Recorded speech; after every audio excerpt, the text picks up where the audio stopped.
Using the fork tactic in combined chess attacks.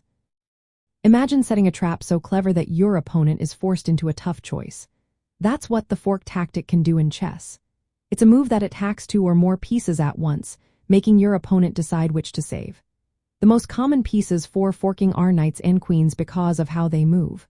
Knights jump in an L shape, attacking pieces that might be out of reach for other pieces. Queens can attack along ranks, files, and diagonals, covering a lot of ground quickly.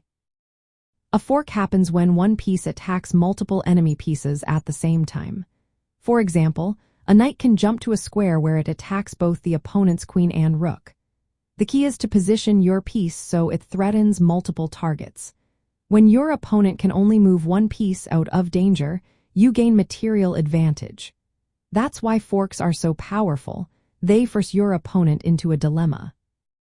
Now, to make your forks even more effective, you can combine them with other tactics. Think about pins. A pin occurs when a piece is attacked and cannot move without exposing a more valuable piece behind it. If you set up a pin and then execute a fork, your opponent might be forced to lose a valuable piece or break the pin. For example, pinning a knight to the king and then attacking it with a queen can create a situation where the knight can be forked.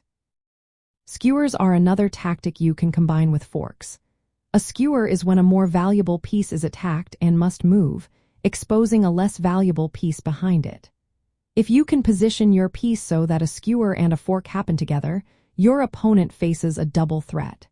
They might move the valuable piece, but then you can capture the less valuable one behind it, or vice versa.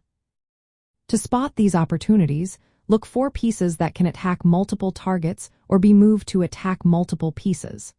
Sometimes, you need to develop your pieces carefully so they're ready to execute a fork at the right moment.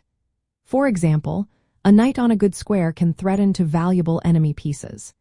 If you see your opponent's queen and rook aligned in a way that your knight can attack both, that's your moment. Forcing moves are also important.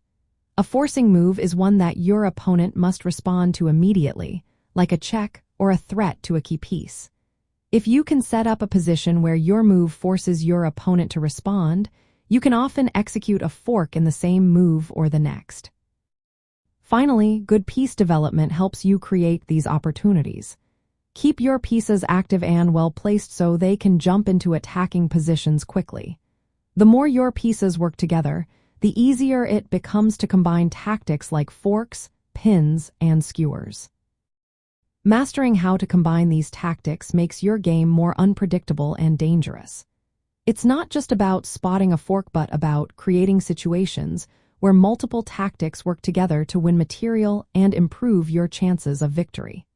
Practice setting up these combinations, and soon you'll be using the fork tactic in advanced ways that leave your opponents guessing.